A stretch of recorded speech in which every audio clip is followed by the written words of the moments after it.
Julia Okujax. I'm Julia Okujax. Welcome, and this is Branded. Welcome to yet another edition of Branded. Hi, how are you today? Good morning, good afternoon, good evening. Greetings from me to you, whichever part of the world you are. Thank you for joining us today on Branded. In my favorite thinking spot outside in my rocking chair, rocking away and thinking about this branding like a rock star. I mean, it's a program we did about 3 weeks ago. Yes, 3 weeks ago, and it's a gift that keeps giving because the more I ruminate on it, the more I realize that they're rock stars. Rock stars don't have to be human beings. Rock stars can be things. And one thing that we realized last week was that I hope you watched last week's program. Was that we brought a patent medicine, something for headaches and pains, body pains, and we showed how that can be a rock star. And it has been with very little change to the brand, the packaging, and very little change to its advertising, if any at all. It's practically sold itself. Now that is a rock star brand, and it's a rare brand. But among its niche, people know it. So that got me thinking about what are the other rockstar brands that exist and what can we learn from them. Let's start with this. What is the similarity between this and this? What do they have in common? This and this. They're both from the big company. Did you know that? I mean, most of us know that big, that's it. Not the big. Another would be big. They're not all bigs, you know. But let me tell you a little bit about Bic and then tell you about a rock star and then I'll tell you what we can learn as regular brands about rock stars. Bic was founded in 1945 by Marcel Bic, B-I-C-H. No. So it's a brand that is 77 years old. It was founded in France and he started with a business partner called Edouard Buffard. Now, he started with writing instruments. You know, he didn't start with this. He didn't start with this. He didn't start with this. You know, he started with writing instruments, pen holders, and pen cases. That is what Bic started with. Note that where you start now, where you are now, is not necessarily where you will end up. Now, right now, Bic sells the world leading brand of lighters. Did you know that? Did you know that Bic makes lighters? Maybe some of you knew, but yeah, it's new to me. I couldn't find a lighter, big lighter, to show you. It sells pens, different colors, but same mechanism. And it sells shaving goods like this, you know. And when I did the research, I tried to find who's the audience. I said area served worldwide. I mean, whoa, how more rock star can you get than that? That is real rock star. So I'll tell you a little bit more about Bic. Now, Marcel Bic bought the patent for ballpoint pens from Laszlo Biro. Remember, for those who are old enough, some of them we call them Biro. I think they still call it Biro from people that they both made writing instruments. So that is where we got the name Biro from. Some of us call it Biro. Mhm. Now, he now bought the patents for ballpoint pens from Laszlo Biro, and then he now used Swiss watchmaking tools and techniques to devise stainless steel balls for the tip of the pen. Now, if you've ever wondered why your big pen writes better, smoother than some other pens, it's because there is definitely a patented mechanism for it. And Big Crystal, if you look closely here, it says Big Crystal. They became the company's first product in 1950, 1950, 1960, 1970, 1980, 1990, 2000, 2010, 2020. They're still counting, right? Okay. So that's how long this has been. The design has been largely unchanged since its initial launch, that was in 1945, And as at 2021, Bic remains the world's best selling pen. Let me tell you about the area it's covered. America. Now, not just, it didn't just go into America as Bic, it went in and bought the Waterman Pen Company.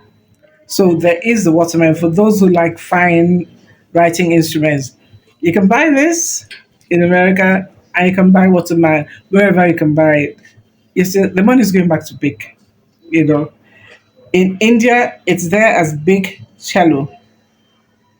In Nairobi, there's a facility. There are 25 factories producing big products around the world. Did you know that?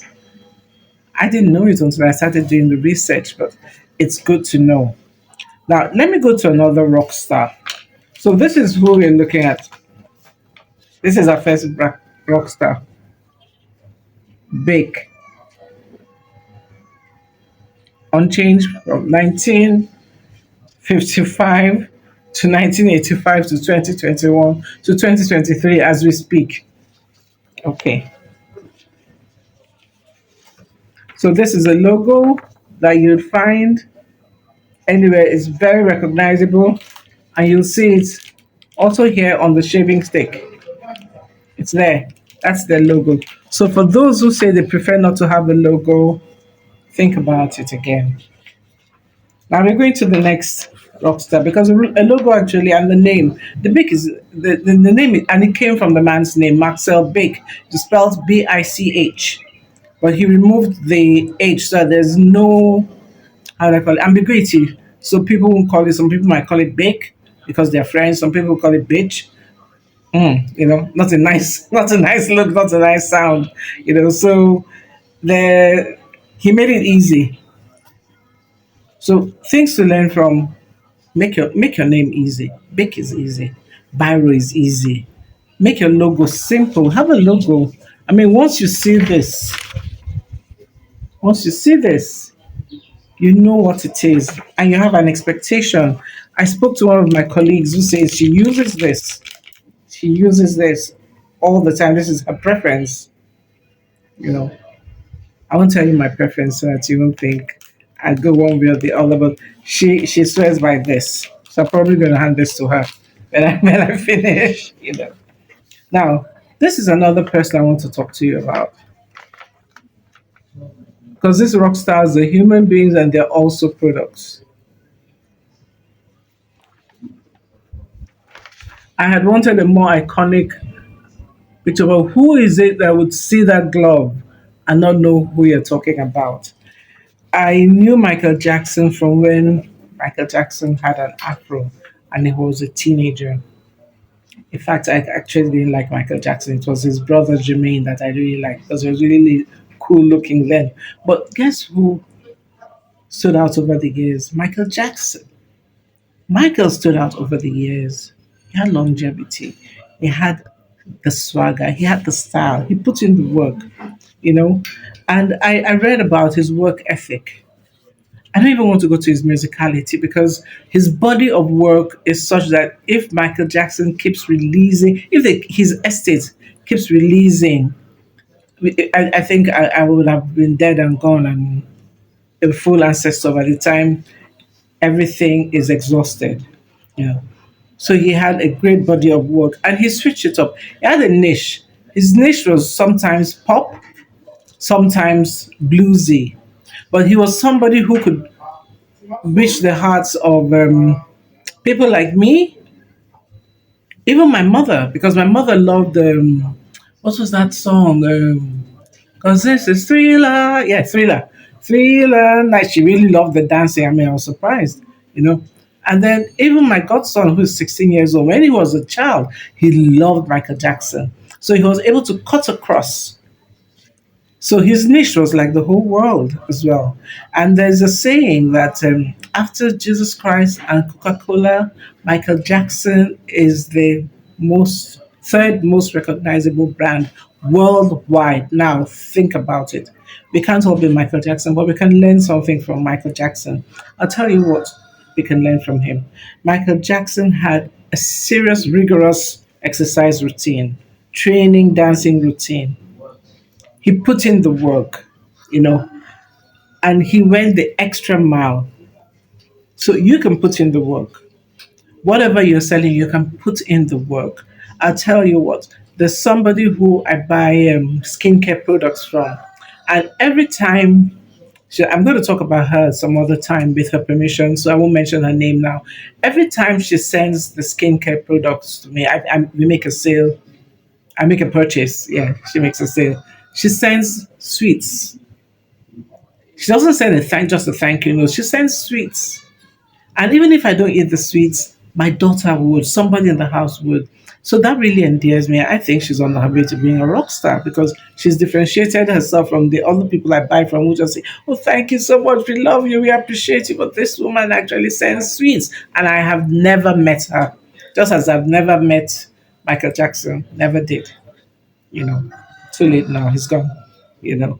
So he went the extra mile. But you know that his move where he not the moonwalk. Indeed, there are even YouTube videos about how to do the moonwalk. So if you want to learn how to moonwalk, my sister can. I don't know how to do that, you know. But there was this move that he did where he leaned forward like gravity defying. And let me tell you what happened. The man wanted to really get people out of their comfort zone, shock them into something else, you know, always something new. So he designed a special shoe which had a triangular slot in the heel, and it hooked up to a metallic peg which came up on stage and hooked onto the heel at just the right moment. So this man not only ensured he had a team around him and ensured that certain things could be done. So his imagination, he didn't let imagination limit him. So he'd think about something, I want to do this. How can we make it happen? And he'd rehearse and rehearse and rehearse. Now, I also in finding out more about MJ, I found out that on the video "Smooth Criminal," he practiced each move he made over 100 times, according to his co-choreographer on that particular video. Over 100 times. Can you imagine practicing this, like that, over 100 times? Can we put in the work? Are we willing to put in the work? We should be if we want to be rock stars. If we don't want to be rock star, it's okay. It's okay. And I was always switching things up. With MJ, you couldn't say one album would be exactly the same as the other album, you know. And he had a whole team behind him. And he inspired admiration, adulation, followership, and also controversy. Remember, okay, if you weren't at the Brand Like a Rockstar webinar, you won't remember that what we said was that they're charismatic, but they're also can also be controversial. So what's there for us to learn? Don't go for ordinary. Whatever you're selling, it doesn't matter what you're selling. Don't do ordinary.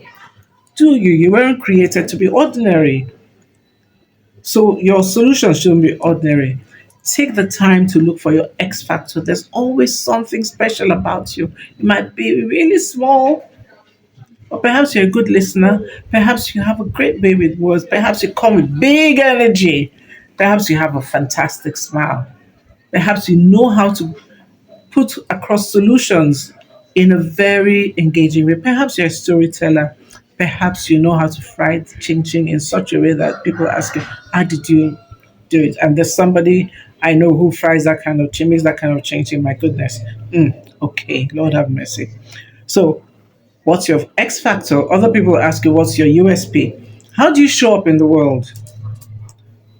Is there anything iconic about you? I mean, I think when I show up like this, people remember me. They remember me because I don't have hair. I'm that lady who doesn't have hair, you know, and I'm still fine. Happy? Okay. But MJ showed up his hat, his socks, those short trousers, the gloves, the white glove, and I think at a certain point he had these bandoliers, bands around him. MJ was unmistakable, even in silhouette. You know, go for excellence. It's not easy. Excellence cannot be easy. That's why it's called excellence. You excel, become a, how would I call it, become a star at what you do. Do it best. Learn from other people. Learn from other people, then put in your own twist.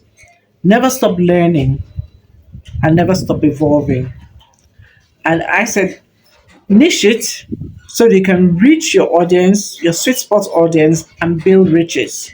When you reach your sweet spot audience with the right kind of things, right kind of information, right kind of entertainment, right kind of food in the right way, boom, they're coming for you. Go big or go home. Don't aim for small and insignificant.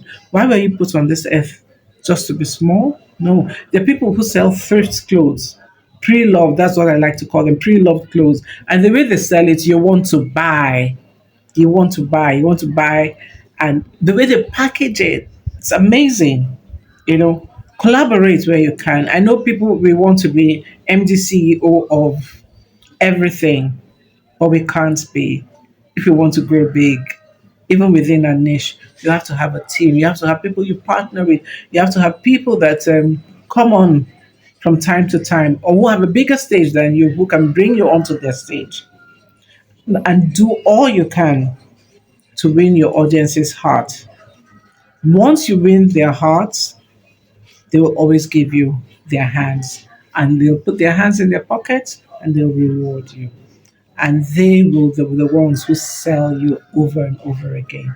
I hope this has been helpful. It's a little bit longer than what we usually do, but I wanted to tell you a little bit more about these two Rockstar brands. One is a product, minus the shaving. Oh no, minus the lighter, and the other one is somebody we will never forget. Michael Jackson, MJ. Everybody knows him. Everybody knows him. You know. So that's it for Branded today. I hope you take the opportunity of to go into comment section, I think, or on the description box, and you'll see where we've posted our brand discovery document. It is a little bit how do I call it, deep. Okay, it's deep. Let me not short sell myself. It is deep. You have to put in the work. But if you'd like us to work with you, send us a DM, at Julia Jacks Consulting, and we'll work with you. Not for free, but we will work with you, you know. And stay tuned. We will be reaching you with more information about the Brand Lab. That's what's coming up next for us. Take care. My name is Julia Oku Jax of Julia Jax Consulting. And hey, go out there and shine like the star you're meant to be. Bye. See you next week.